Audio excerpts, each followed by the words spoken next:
ruang bersalin tanpa mencekam. Pasalnya seorang ibu muda sedang berjuang hidup dan mati untuk melahirkan buah hatinya. Wajahnya terlihat pucat saat mengalami kontraksi kesekian kalinya. Air mata dan keringat menyatu. Suster yang menanganinya mengelap keringat Yen. Udah lagi, hanya sedikit lagi. Aku yakin kau bisa, ucap dokter pada Yen. Desa Yen sekuat tenaga. Di sisa tenaganya wajahnya pucat menahan sakit luar biasa.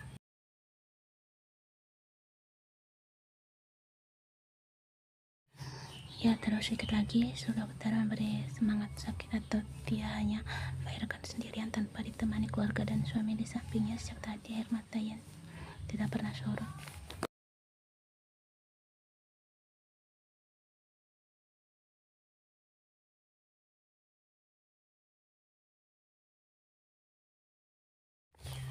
Sejak tadi aku benar-benar di depan pintu tempat yang sedang melahirkan anak kami. Ingin rasanya aku masuk memberinya semangat, tapi aku terlalu pengecut tak berani melakukan itu. Aku meremas tangan dan rambutku mengalihkan kegugupan di hatiku.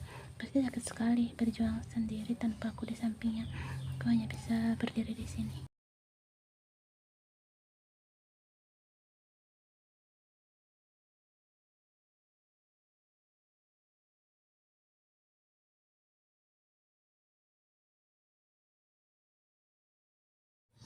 Suara itu, Tuhan, terima kasih kau telah membuatku menjadi seorang apa. Terima kasih banyak.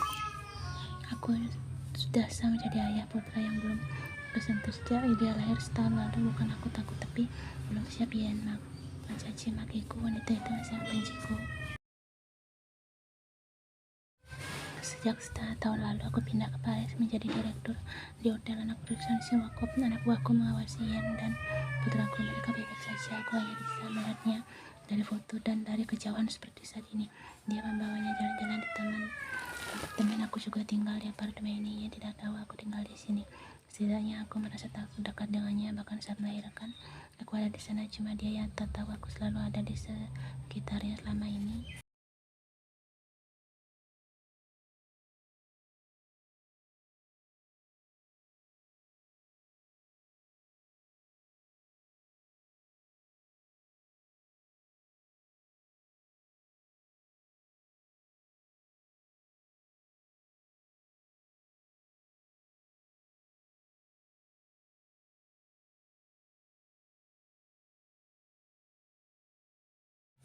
Wanita itu berhasil membalas dendam seperti yang diinginkan. Hidupku hancur setelah dia meninggalkanku.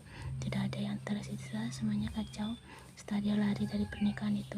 Apa selalu memarahiku. Dia lebih memilih Yongko dari semua urusan perusahaan.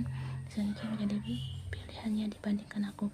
Aku tidak marah, memang kenyataannya dia lebih segalanya dibanding aku. Masalahku tidak sampai di situ saja. Apalagi Jaren yang membuatku pusing. Ngomong-ngomong tentang Jaren,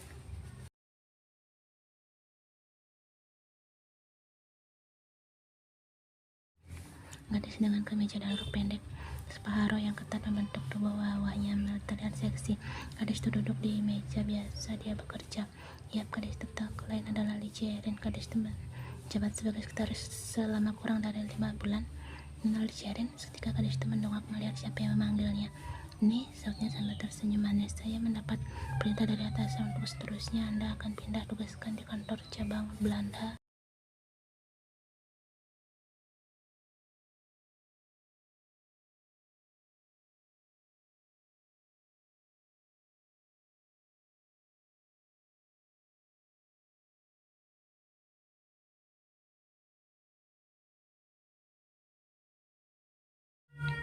Tidak, ini tidak boleh terjadi. Hidupku sudah nyaman di sini. Aku tak mau pindah lagi. Aku harus segera bicara dengan Taeyong.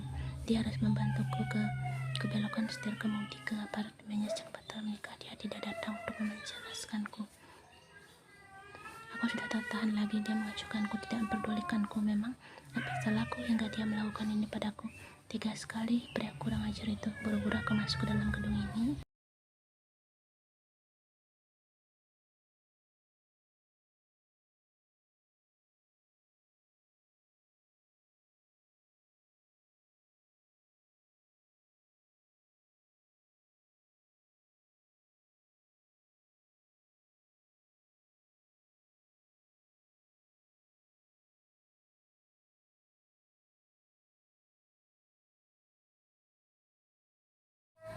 Ya, aku harus bersabar demi mendapatkan tempat yang sudah ditinggalkan Yen.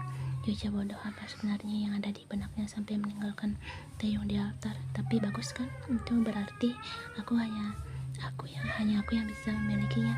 Hanya aku, tanpa harus bersembunyi-sembunyi dan tanpa harus menjadi yang kedua. Sebenarnya inilah yang kuinginkan, menyingkirkan wanita itu dari hidup Kim Taeyong.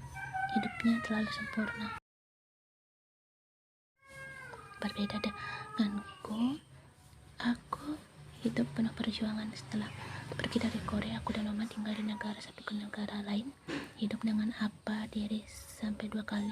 Mama menikah 3 kali. Pertama dengan apa kandungku. Mereka memilih bercerai dan omaku menikah lagi lalu memiliki anak dan mereka bercerai.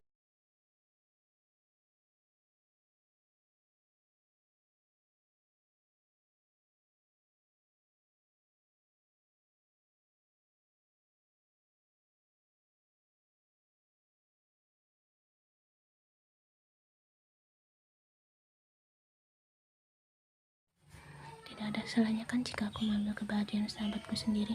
Aku sudah tidak peduli soal persahabatan. Yang ada di otakku hanya memiliki kebahagiaan yang tak pernah aku miliki dan bisa aku dapatkan dengan saat muda. Taeyong ternyata masih memiliki rasa cinta padaku. Kukira akan sulit, ternyata sangat mudah menaklukkan Taeyong, membuatnya terus memilihku daripada Yen. Sebab aku manja dan memeluknya, bahkan sekarang dia tak membalas pelukanku. Aku harus bersabar menghadapinya. Aku beli wajahnya, dia tampak kurus dan bulu dagunya tumbuh subur.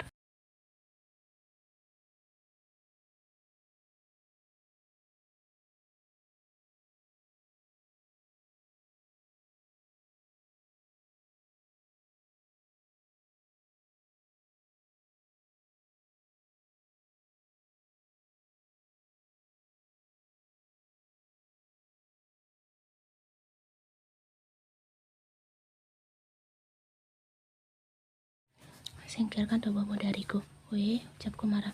Sudah tidak tahan dengan sikapnya itu. Kita berakhir di sini. Aku tidak mau lagi bersamamu dan bertemu lagi denganmu. Ucapnya dingin dan datar. Apa dia salah minum obat? Kau masih menyalahkanku tentang batalnya pernikahan.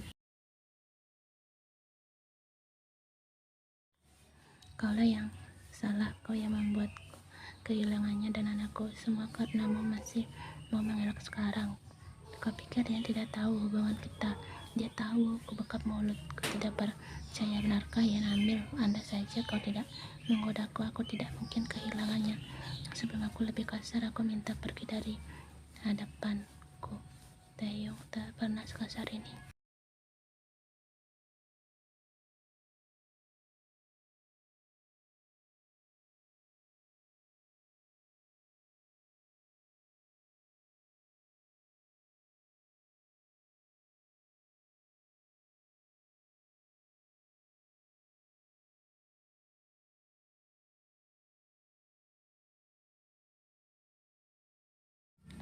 Bukan hanya kau yang terluka, aku juga. Aku mencintaimu, bahkan aku rela menjadi yang kedua.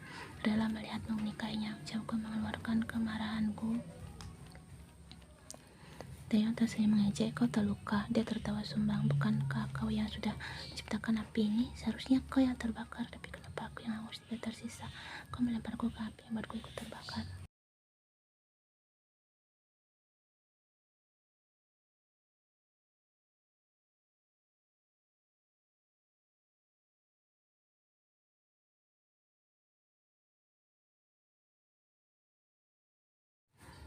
Jadi maksudmu saat kau bersamaku bukan cinta, tapi hanya nafsu begitu. Saat bersama aku merasa bersalah, sudah berbohong pada Yen. Berbeda saat aku bersamanya, aku tak mengingatmu saat bersamanya. Tanganku melayang di wajahnya. Taeyong menatapku tajam. Jangan lakukan hal itu lagi jika tidak mau kuhancurkan. Ucapnya mengancam, sorot matanya mengancam, membuatku ngeri. Belum lagi aku melihatnya seperti ini.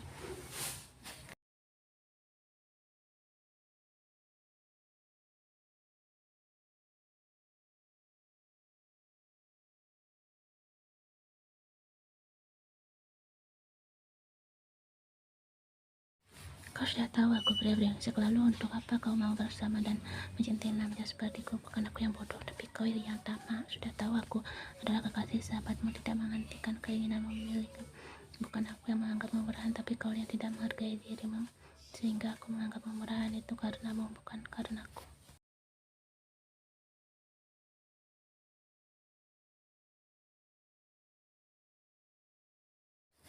Usai memandikan jaguar kecilnya, Yen mengangkat tubuh Jaekyung ke ranjang. Dia dibaringkannya tubuh putra kecilnya. Desana yang sudah dialasi handuk dengan telaten, dia mengelap tubuh mungil yang basah itu dengan handuk. Usai itu dia memakaikan minyak telon, bedak serta baju. Setelah semua ritual selesai, di dada tangis dari bocah kecil itu saat dirinya dipermak sang oma. Saya aku sangat tampan. Nah, siapa ini? Canda Yen menggelitik putranya, bukannya menangis. Bocah itu tertawa digelitiki omanya. Ya, kamu sangat suka oma gelitik. Anak nakal, ucap Yen Kamar dan mendaratkan kecupan di wajah Jaehyun. Kenapa kau mirip sekali dengan apamu? Wajah Yen pun buram menerima kenyataan.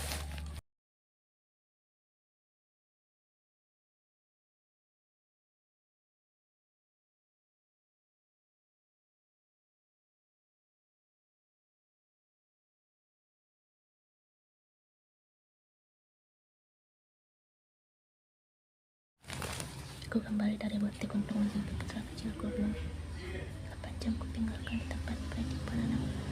Aku sudah sangat merindukannya. Melihatnya tertawa membuatku bahagia. Menolak lautnya hanyalah aku musnah. Dia seperti keajaiban yang sudah dititipkan padaku.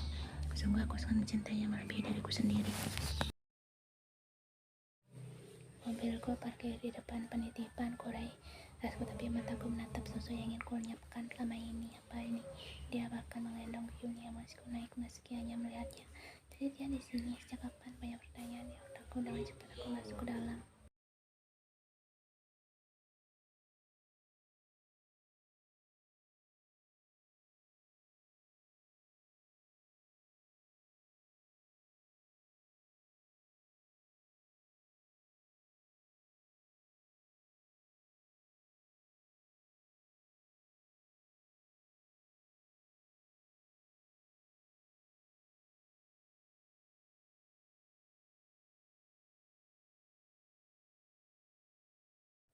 Sungguh aku tidak menyangka Ian akan datang lebih awal. Hanya di sini aku bisa menggendong dan menjemput putraku tanpa Ian tahu. Tentunya diam-diam aku datang ke tempat penitipan anak. Biasanya dia akan datang jam 6 sore, tapi kali ini jam 4 sore.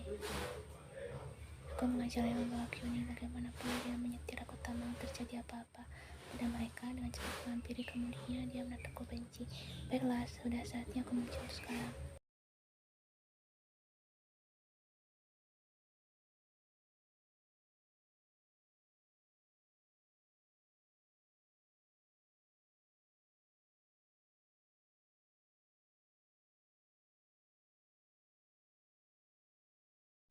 Tak perlu aku bisa sendiri, tegasnya ketus dan membentak keluar.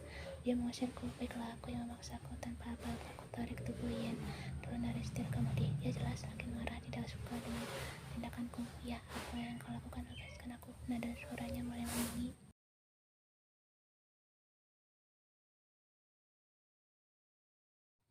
Aku masuk setelah Yen ada di luar mau masuk. Maka aku tinggal. Dia menatapku ulang. Masuklah, aku antar. Lanjutku. Dia mengalah dan berjalan ke pintu penumpang. Juni digendong ya. Yen dia turun duduk.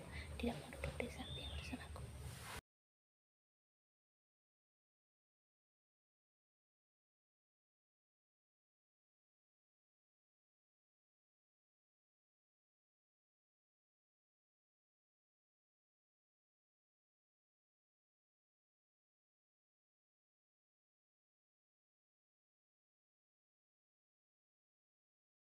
Teh berjalan di belakang Yen sambil menggendong putra mereka. Wanita itu melangkah. Kusari tidak mau Taeyong tahu di mana dia tinggal, tapi sayangnya Taeyong terus menyekolahnya bagai tak punya malu. Sejak tadi Yen terus saja mengusirnya pergi, baik dengan cara kasar atau halus, tapi tetap saja tidak mempan.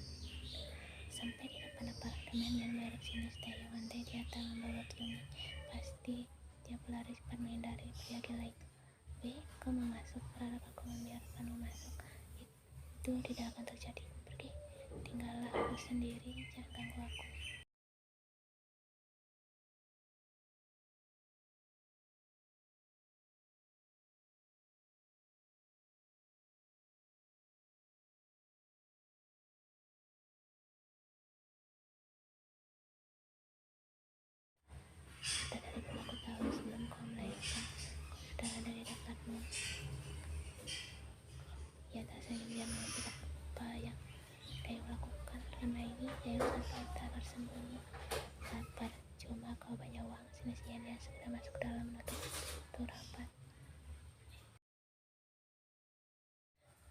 gadis itu tepat saat pintu tertutup. Dia lega sudah menghindari Taeyong, tapi sampai kapan dia terus menghindari peluknya putranya yang masih tertidur.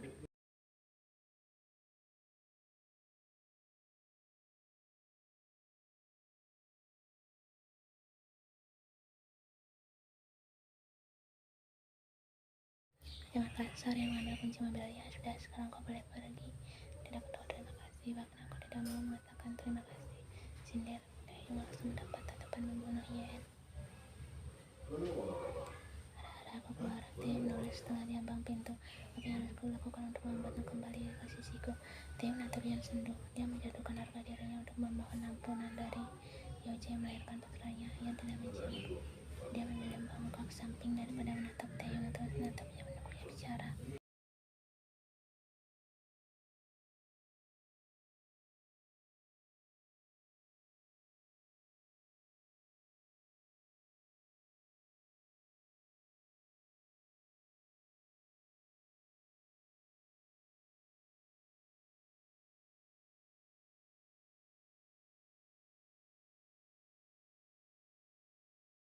Bukankah kau sudah punya kekasih? Tuakah kau mengharapkan wanita yang sudah menghancurkan hidupmu? Kami sudah berakhir setelah kau meninggalkanku untuk hidup. Jinja, tanya Ian meremehkan. Kurasa gadis